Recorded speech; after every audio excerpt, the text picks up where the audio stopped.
that was the first one I've ever run, I think.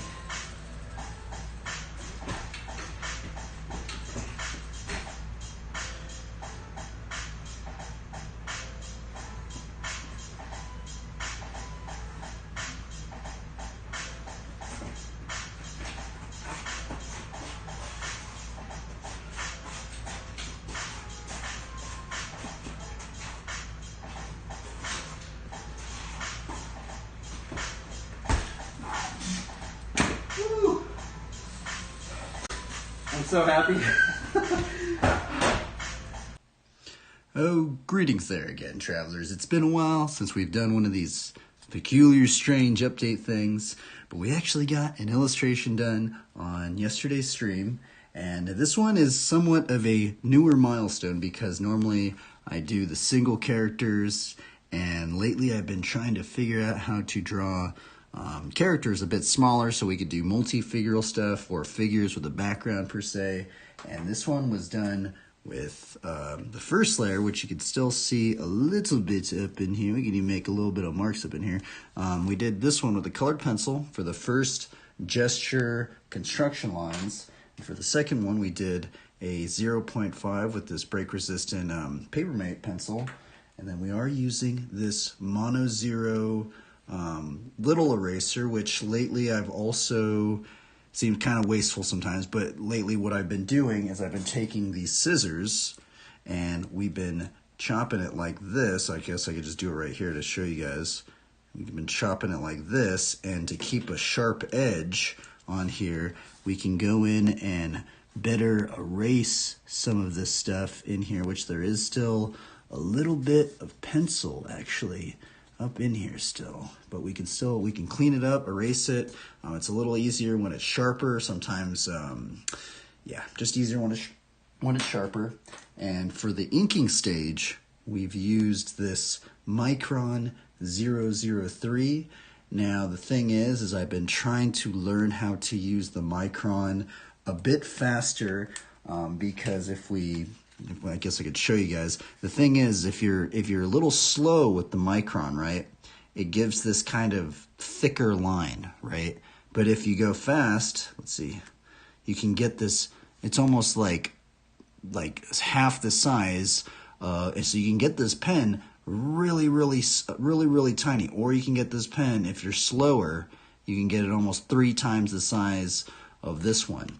And I've been noticing for doing these smaller characters, this is kind of what makes it a bit challenging, is you have to kind of like be a bit fast if you want to get into some of this detail stuff. But yeah, this scene was actually pretty interesting. I feel it's definitely one I really haven't explored, especially I think this might be, or actually for sure this is the smallest bike character I've ever drawn. But yeah, it is Inktober, by the way, everybody. A lot of artists on October that get into inking. But yeah, this is, we've actually drawn this on a card. But yeah, here we go. Yeah, we got this bike girl up in here reading the Bible. She has some shoes of the gospel of peace, and there's this mysterious fields and fields into the distance of just death and destruction. And I was kind of thinking about it's maybe just all the souls of maybe just trying not to treat our neighbors herself, not loving our enemies and stuff like that, right? And she's finding this cross up in here. There's also a little Easter egg with a seed of peace right in there. Yeah, let's see if we can get some close-ups up in here. This one kind of reminded me of like the Ezekiel's wheels, how there's the eyeballs on and stuff. But yeah, I also used acrylic paint because some people have been saying, am I using watercolor? I'm actually using acrylic paint for these things, and the brush that we're using is a Artist Loft #1. Shout outs to Klug. He is the one and we did this entire painting with just this single brush right here. And yeah, we're kind of just building up our layers very slowly. And yeah, and this was this illustration. It was really fun. It's cool. I'm gonna try and draw more bikes, but bikes can be kind of challenging. This one is also built on a perspective grid. But what's also cool about these updates is we can shout some riders out, and in this recent update, we actually landed the first double I think, double boomerang or something. So we're going to actually look into some of these boomerang trick variations up in here. Let's go observe the trick of the boomerang, travelers. So let's travel to this monitor up in here, which is actually just a laptop. And we're going to observe some boomerang clips that have inspired me to learn it. And shout outs to this video from BMX Plus 101 Freestyle Tricks Part 1, 1987 up in here. Quite a bit of time ago, huh? Let's watch this boomerang trick, which I always thought the boomerang was really cool. What's kind of strange about the boomerang is I always thought it was easier than the decade. And it's actually weird that they actually don't call it a decade in this, in I guess this edit right here. Or I guess this isn't even an edit. This is just like showing all these old 80s tricks up in here. But they used to call it like something else right here. A floater inverted boomerang. And it's kind of crazy because decades are actually, to me personally, I think they're way easier than the boomerang, because the boomerang, you kind of have to balance it out, but the decade, you can kind of just huck it and just land it way easier. We got some sort of stall boomerang. Looks cool. And we got this video up in here, which shout outs to Ronnie Engelman. Boomerang Variations Volume 1. Holy moly. This is 7 minutes, by the way. If you guys want some boomerang variations up in here, travelers, this video will show you tons of them. There's some of them I don't even know what he's really even doing. There's some of these combos where I'm just like, what are you even doing, brother? Like, yeah, shout outs to this boomerang volume. He goes into like peg boomerangs, which I see a lot of the new school guys do, and they'll do like a front wheel like hang 5 combo into like multi peg boomerang things. And yeah, let's go deeper into the volume up in here. See, he starts going into multi peg boomerang. So the peg boomerang is a bit different up in here. Let's see. So you see how he's just throwing his leg over to that next peg? So there is, I think it's called, actually I don't even know what it's called. I think it's called a peg boomerang. I think that's a peg boomerang. That's rad. Yeah, shout outs to this guy. Shout outs to Ronnie Engelman. Now the second one, or the third one actually, is the legend himself, Joel Schallhorn. Really cool edit up in here. Now, I'm pretty sure some of the lore of this edit is he just bought some sort of stock BMX bike, you know, and he's just doing flatland on a stock BMX bike. And he does a cool boomerang combo up in here, which I've actually never, he's the only one I've ever seen do this combo. So X-footed, stem, boomerang to X-foot.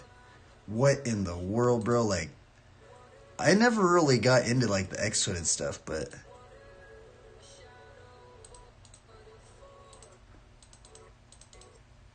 so there is the stem boomerang you can do, everybody. Shout out to Joel Schallhorn. And then another one that I really like, now this is actually one that actually I think got me to learn the boomerang, is from this edit, Perry Mervar, Ride Like a Man, 1990. And he does some sort of multi-boomerang up in here. Right there. Now, after watching it again, I don't know, is that a boomerang? I'm pretty sure it is, but he lands on his peg. It's not like a full-on one. Let's kind of stop this and see what he's doing. So he's doing a first boomerang. He's not touching the bike right there.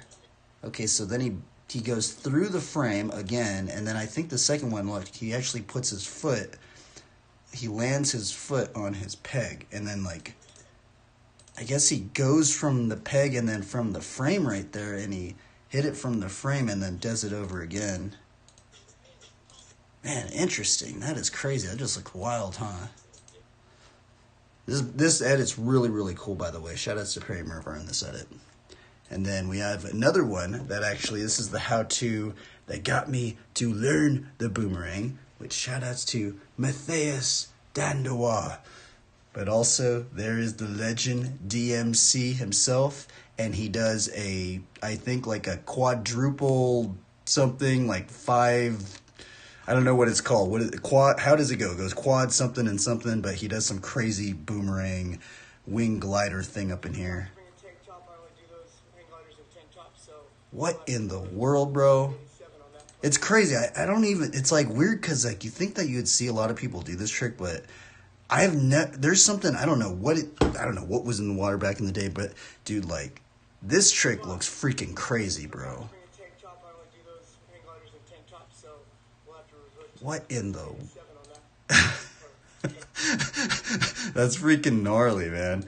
Yeah, shout outs to this one. If you guys want to learn how to do boomerangs, I did learn it from this this edit up in here. And I think they go into some like newer ones from like Alex Jumlin. I do see Alex Jumlin actually still do boomerang, so people still do this trick, everybody.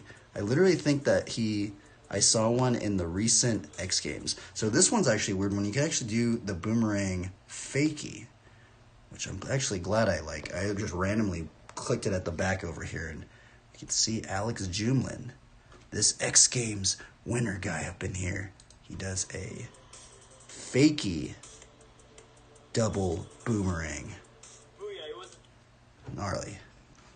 And for the last video, we have an artistic cyclist, everybody. And it actually really reminds me of what DMC did. And the thing is that this is from this video, Incredible Artistic Cycling. And I'm going to be honest, this might be one of the best artistic cycling runs I have ever seen anybody do. And shout out to this chick. This chick is super gnarly, but she does a boomerang in her routine. And let's watch it. Isn't that crazy? That is crazy. We're going to watch that again because that was really, really gnarly.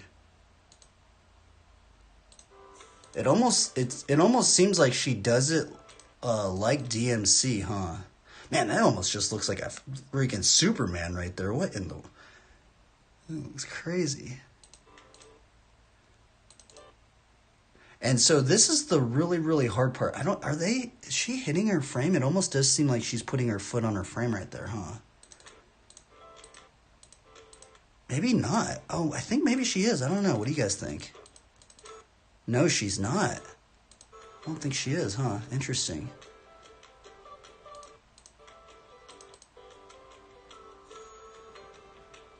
She also does like, look at this. She's doing a boomerang on her handlebars.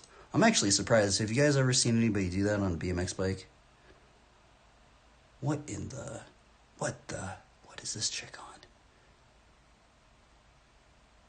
It's crazy because if you see the judges' faces, they just look at them. They feel like they're like no reaction. I'm just like, what in the world? Do you guys not know how hard this stuff is? Like, I'm gonna be honest. Like, look at the judges' faces. They're just like, oh, just another day. It almost just seems like they're not even paying attention, huh? But anyway, everybody. Hope you guys have a good one. I hope you guys keep having fun on the bike. There's a lot of cool tricks that you can learn on a fixed gear, road bike thing. I guess it's artistic cycling. But yeah, shout outs to anybody. I like all forms of bike riding, and stuff like that. So anyway, everybody, this concludes this update thing. And I hope you guys have a good one. And keep trying your best. Keep exploring on the bike.